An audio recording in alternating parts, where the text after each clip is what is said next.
everybody, welcome to GmiasWorld, and today what we're going to be talking about is farm accounts. Now, a lot of you guys that are new to MUT don't really understand what this whole thing is about, with people having multiple accounts and then sending the things to the other account and just continuing to do it. But what's happening is this. The new system with the training points that a lot of you guys have been asking me about, Gmia, can you further explain what training points are going to be? Why is it something that EA is doing? This is what I think is going on. I'm not 100% sure because, like I said, I'm not a guy that knows exactly what they're doing. I find out the information like around the time, most of the time, that you guys do. You know what I'm saying? Sometimes I get a little something, but for the most part, I just take the information that was given to me and try to translate it to my viewers as simply as possible. So look, like I told you guys, the contracts are gone. So if you're looking at the top right of my screen, you'll see the contracts. They'll no longer be that anymore. You're going to have training points. Now, you gain training points by quick selling your cards, right? So all these cards that I have in my binder, it's going to be very, very interesting next year because I won't have the situation of just having straight garbage and trying to figure out, you know, what should I do with this idiot? What should I do with this idiot over here, Bar? This idiot, Rondé Barber. What should I do with them? I'm gonna simply click on it, and it's going to tell me quick sell for however many training points. So all in all, it's about how many training points you actually get. You see what I'm saying? It's all about, okay, what can I do with these training points? Which player do I want to upgrade? What do I want to do with it? That's what it's going to be about in Madden 19. So now, you guys are saying to me, you know, why do I think that EA came up with this method? Very, very simple. They're going to make it almost impossible for you to have miscellaneous cards just lying around, because some of my viewers would tell me like, yeah, bro, I got like 3 farm accounts. If I got to do a set, you know what I'm saying? I'll go to the set like this. I'll go to the upgrade set. I'll see what they need in it. For instance, like a, let me see, hold up. What would be something, maybe like this, like a summer blockbuster. And then they had these things where, I'm trying to see if there's a specific thing that I could tell you that they would trade. Like movie tickets. I don't know if movie tickets weren't tradable. I don't think they were tradable. So it's like you would go to sets that need cards, like actual cards. I got to find one of these sets that need like actual cards that you could put into them. Hold on. Boss battles, no. NFL replays, no. Oh yeah, well, those guys you could trade if you were able to get it. You just couldn't trade the NAT cards. So what they did was they made it very, very difficult with the whole NAT situation, because obviously NAT stands for non-auctionable or tradable. But for some of the ones that were auctionable, say you got something on another account, you could simply transfer it and build up another account. Okay, so in the past, when MUT was first out, that was the way that a lot of people were just being like, almost like having like 50 million coins in their bank, just chilling. You know what I'm saying? Because you were able to do it with ease. All right. Now, with this new method, right, it's going to completely turn it upside down, because in my opinion, when you have to quick sell to do this stuff, like, you know, a lot of us are going to be more inclined to do power-ups. Like I said, I no longer hate power-ups, because I know as soon as a guy comes out and is a complete idiot on the field, I am disrupting his card and throwing it all in the trash and getting my money back. That's what I'm doing. All my coins, well, not all of them. I'm gonna get a percentage of the trading points, but I'll get the core elite back. I'll get most of the stuff back that I invested. So I don't care. You see what I'm saying? Now, with that being being the case of the situation, it's gonna make it very, very interesting for my viewers and myself to pick the right guys to power up. That's gonna be the bigger deal now. Who are we gonna power up? That's what the focus is gonna be. But the bigger issue is the training points. Why would EA do this? And I'm trying to explain to you guys, everything that they try to do, like especially with the NAT cards. The NAT cards, believe it or not, it limited to a certain extent certain people having multiple accounts, because it became frustrating. And once something becomes frustrating, most of us just don't want to do it anymore. Like me, I'm like, listen, bro, once it becomes frustrating, I'm just out. You know what I'm saying? Like, yo, look, it's too much work involved with this. I'm going to go ahead and go do something else. So with that situation, with the NAT cards, not being able to trade it and go back and forth, it wasn't as easy as it was in the past. So people kind of, you know, stayed away from it. With this training point situation, if say you want to, you know, upgrade a Telvin Smith, which is usually a hit because he's a pretty fast right outside linebacker. Say you want to upgrade this guy, right? And then you have like certain things on one account, but you want to go ahead and, you know, you're like, look, I'm going to do something here, and then I'm going to trade it to the other card. No, bro. You're going to want to use all of your cards that you have in excess, quick sell them to make some training points. You see what I'm saying? So if you think of it along those lines, there's not going to be a lot of cards that's available to trade unless you're just outright in the business of just doing whatever you want and you don't care, and you're going to be doing multiple things separately on each account, and then maybe when you get a player to a certain point, you know what I'm saying, you can figure out how to dismantle it and do it on another account. But my point is, you won't be able to do it with ease on so many different accounts because you won't actually have the amount of cards that are necessary. So keep in mind, like I said, this training point situation, a lot of you guys don't seem to understand. I already told you guys, news have already been released that it's not going to be like a limited 87 overall with the GOATs like they were last year. You're going to be able to get your players up to a 90 pretty easily. So that's already been released as of yesterday. So understand this. People are going to be going crazy over training points. And you guys are going to be like, yo, bro, Gmia, how did you get your guy to that? And I'm telling you now, but most of you are going to still ask me, yo, bro, how did you do that? How did you do that? Meanwhile, I give you the information so that you guys can be prepared for it and you understand it. Because remember, I don't have time to farm accounts. You see what I'm saying, bro? Like, when you guys been telling me about this for like the last 7 years, whatever, I don't have time to be farming accounts, bro. Like, I got things to do. Like, I'm not going to be sitting here. When I go through my solos, I'm not looking forward to playing another 1,000 solos just to get free cards. That's not something I'm going to do.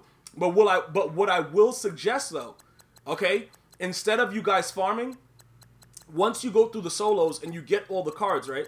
And then you get like glitchy pulls, like some of you guys get like glitchy elite pulls, and obviously the higher the elite cards are, you're gonna get more training points. So say for instance, right, you get a bum card that's an elite, and you know in the past we would just have them sitting there and trying to figure out, you know, what are we gonna do with these bum cards? You know what I'm saying? Like what do we do here? Now like this guy right here, if we pull like a Steve Atwater legend, right, and it's like we already have Atwater done, and we don't really feel like selling and going through stuff. And the substantial amount of training points that we get would be able to help us to upgrade another card that we want to upgrade, I would quick sell them and get the points. Obviously, you won't do it for cards that have more value on the auction house if it's not a nat. You see what I'm saying? If you're pulling nats, like you're going through the solos and you're getting nats automatically, if it's an elite and you're not going to use it anymore, done. He's gone. Bro, the guy's finished. We're not talking about it. We don't need to know about his family. We don't care. He's cut. He's gone from the team. Pretty simple, bro. That's what we're doing. With this situation that I had before, I wasn't really doing it as much because, you know what I'm saying, like these are all gold nats that I have right here, but I have way more nats than this. I don't know, like why don't they have the other nats? Because like Lamar Jackson is garbage, and I've been trying to get rid of him forever, and I can't, but they only showing the gold nats. Why are they doing that? I don't know what's going on with EA right now, because I'm pretty sure that when I go to overall, Lamar Jackson is a nat, and it clearly says nat right there in front of him. Yeah, so I don't know why they only show me those nats. But let's not worry about that. This man right here cannot throw the football deep. He's an idiot, right? So with that situation, with me understanding that, say I got a version of him early in the year and he started doing that to me, I don't know if I would have the patience to start to like upgrade him. I would quick sell him and get some training points and invest in something else. I tell you guys real fast, quick in a hurry, bro. I don't have time for dudes to come out and just do whatever they want on my field. I get rid of them fast. Dudes like Dan Marino who got nerfed after his first week in MUT, I get rid of them fast. I don't waste the time with it because what happens is you don't want to get frustrated early on in the game. And I know a lot of you guys that are watching this video right now is like, yo, that guy, he's right, bro. Like certain things that were going on, it's like, yo, what are you doing? But then you guys stuck with them because you really didn't have other options to do other things, so you just stuck with them. And then they continue to frustrate you more, and then you just like, yo, you know what? I'm just done with the game. A lot of you guys stopped playing the game around like the second patch, okay? So the reason that I'm trying to explain that to you is about like the training points is that you can get rid of your frustration by rage quick selling them, okay? Getting their training points and investing in another player that's doing the right thing. You see what I'm saying? With this training point scenario, though, I don't know how it's going to work out if they do continue to make these players play a lot worse than they usually do. You understand what I'm saying? Like, if a dude is garbage, right, and then you use your training points, you upgrade him, and he's still garbage, and then, you know what I'm saying, you downgrade him, you go to another player, and then that player turns out to be good, and then once you get him to like a max level, he turns out to be garbage.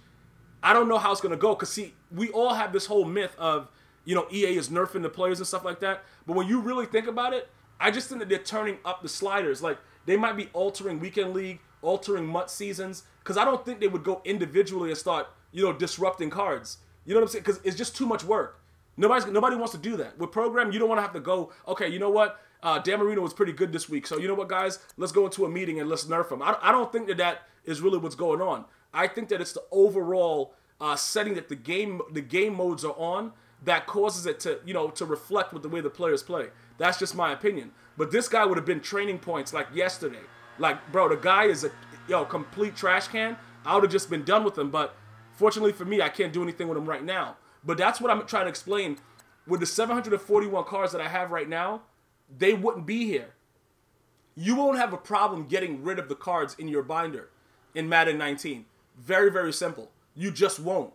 Because they're going to make it so that all the cards are more enticing. The amount of power-ups. They're going to do a lot more to make us get rid of stuff that's in our binder. And then that's going to open up the auction house a lot more because we won't have any cards and we'll have to get them. You see what I'm saying? So people are thinking like, yeah, you know, this doesn't make any sense. What are they doing? It makes perfect sense because your binder won't be hefty anymore. So you will need to go and either get desperate and buy packs and do all other kinds of weird stuff to get the training points to upgrade your team. So that's what I'm trying to explain. So for most of you guys, it's going to, you know, you guys have like 3 or 4 farm accounts and stuff like that. It's going to be very difficult for you to be able to make all those teams suitable, especially with the addition of Nats and now the training points. You understand what I'm saying? So be very, very careful with it. And also remember that farming is also a violation of the terms of service of EA Sports. So if you're caught doing it, which I don't know how they would figure it out. I don't know. I don't know what they do and how they, oh, that guy's farming right there. He got a carrot. I don't know how they're doing it. But if you read their terms of service, it says that it's a bannable offense. All right. So that's pretty much what's going to be happening. That's what training points are going to do. You're going to have a lot less items because you're going to be more inclined to quick sell them so that you can power up other cards, which I can't wait to do because I feel like they really listen to the fact that making our power-ups like just there, even if they sucked after they were powered up, was very, very bad. And they listened, and now we could get rid of those cards and downgrade them and, you know, go to something else. So let's get ready for Madden 19. I want to know how you guys are feeling about the situation. Are you still going to continue to farm? That's a joke. I don't want you to snitch on yourself. Don't tell me if you're going to farm, bro. Just don't do it. Just do what you're doing in private, bro. Don't run around tweeting like, yo, bro, I'm finna farm. Like, listen, keep your stuff private. Understand that it's against the terms of service. But again, I can't stop you guys from doing what you're going to do. But it would make more sense to invest in one team so that you can quick sell as much as you want and upgrade your team as much as you want. Let me know if you have any more questions about training points or the fact that farming is going to be non-existent very soon. Leave it in the comment section. Until next time, one love.